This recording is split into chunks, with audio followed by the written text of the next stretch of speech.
നമസ്തേ. സുഭാഷിതം.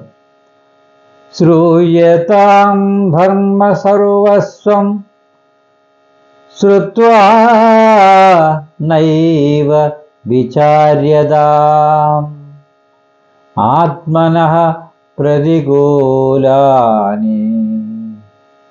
പരേഷാന്ന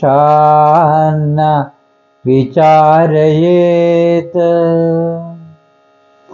ഇതിൻ്റെ അർത്ഥം എന്ന് പറയുന്നത്, ധർമാധർമ്മങ്ങളെ എല്ലാം കേട്ട് അതിനെപ്പറ്റി വിചാരിച്ചിട്ട് ആത്മാവിന് ഗുണവിരോധമായ കാര്യങ്ങളെ ആരോടും ചെയ്യരുത്.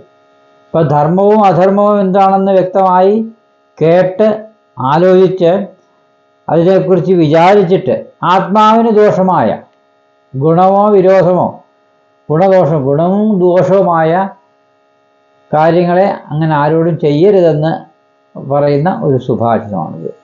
നമസ്തേ.